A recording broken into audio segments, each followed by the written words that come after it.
सो जैसा कि हम देख चुके हैं कि अभी सभी टीम सुपर 8 की तरफ जा चुकी हैं। सिर्फ एक अभी है जो अभी भी हसल है कि क्या नेदरलैंड्स क्वालिफाई करेगी सुपर 8 के लिए या फिर वो बांग्लादेश होगी। तो हेलो फ्रेंड्स, तो आज हम बांग्लादेश वर्सेस नेपाल मैच का प्रीव्यू करेंगे।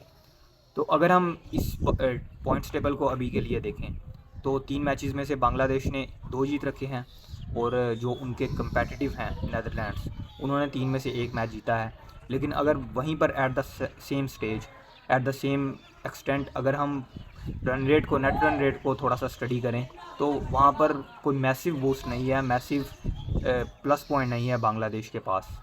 दे have the run rate of 0.4 in plus, और नेदरलैंड्स की जहाँ तक बात है तो उनका माइनस में 0.4 है। तो आई थिंक अगर आप एक मैच थोड़ा सा बुरी तरह से हार जाते हो या फिर अगली टीम जीत जाती है थोड़ा सा, जिस तरह इंग्लैंड ने अपने रन रेट को बूस्ट किया, तो वो जो रन रेट का जो सारा डिफरेंस होता है वो एक मैच के अंदर अंदर क्लियर हो जाता है। तो आई थिंक यहाँ पर बांग्लादेश को मैच जीतने की कोशिश करनी चाहिए।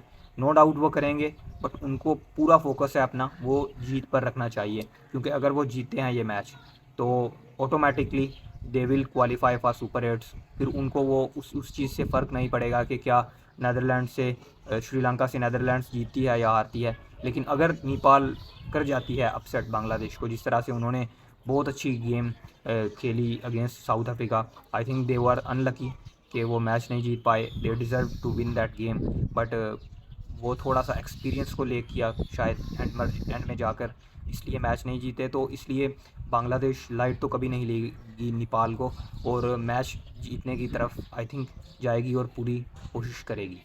तो अगर हम टीम कॉम्बिनेशन की बात करें तो आई थिंक जो चीज़ें पिछले मैच में वापस आई हैं बांग्लादेश की फेवर में, वो तो सबसे बड़ी चीज़ है जो वो शाकिब अल हसन का फॉर्म में आना है।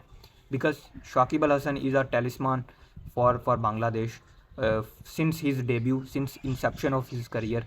क्योंकि Shakib Al Hasan is not a one dimensional player, और आप ऐसा भी नहीं है कि he is just a batter और just a bowler. Shakib Al Hasan I think is equal to half of Bangladesh team, क्योंकि जो एनर्जी वो लाते हैं अपनी अपनी टीम में वो अनरियल है। और आई थिंक उतना बड़ा इम्पैक्ट शायद किसी भी प्लेयर का ना हो अपनी टीम पर जितना कि शाकिब अल हसन का है इस वक्त, या फिर हम कह लेंगे स्टार्ट से जो रहा है। अभी तो थोड़ा सा उनकी ऑफ कलर वो हुए, आउट ऑफ फॉर्म हुए, तो अभी उतना इम्पैक्ट भी नहीं रहा। बट जो शुरू से उनका इम्पैक्ट रहा है अपनी टीम पर वो एक अनरियल इम्पैक्ट रहा है। इन लास्ट जो 12 आईसीसी इवेंट्स 12 आईसीसी इवेंट्स में मैचेस जीते हैं बांग्लादेश ने, उनमें से 8 में Shakib Al Hasan man of the match हुए हैं। तो आप इस स्टैट को देखकर आप अंदाज़ा लगा सकते हो कि किस तरह डोमिनेट किया है एक सिंगल प्लेयर ने, एक इंडिविजुअल प्लेयर ने अपनी परफॉर्मेंस के थ्रू। तो उनका फॉर्म एक बहुत बड़ा प्लस पॉइंट है। लेकिन वहीं पर अगर हम एट द सेम पॉइंट अगर हम बाकी टॉप ऑर्डर बैटर्स की बात करें तो ह्यूज कंसर्न्स हैं उनके लिए, क्योंकि मिडल ऑर्डर तो ठीक से काम कर रहा है, चाहे वो तौहीद हृदय हों या फिर महमूदुल्लाह हों या फिर वो शाकिब अल हसन की लास्ट इनिंग्स हो लास्ट मैच की। लेकिन टॉप ऑर्डर में आई थिंक कंसर्न्स हैं।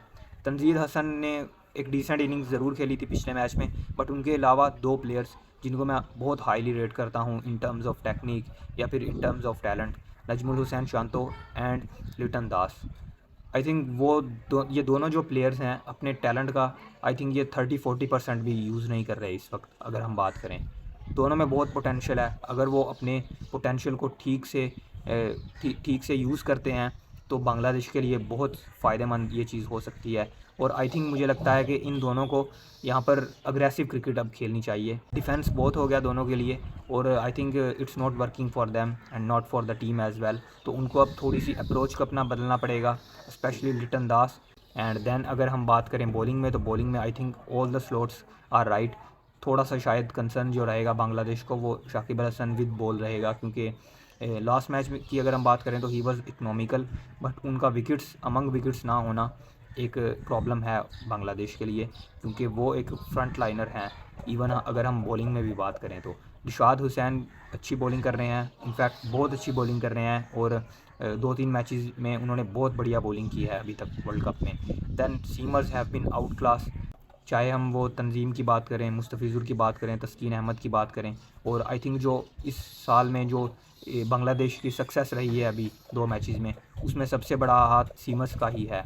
सीमर्स ने बहुत बढ़िया परफॉर्मेंस दी है और आई थिंक यही टाइम था उनके स्टेप अप करने का भी। तो हम होप करेंगे कि बांग्लादेश इस मैच को क्लिंच करे और अपनी जो सुपर 8 में है उस जगह को कंफर्म बनाए और यकीनी बनाए अपनी जगह को।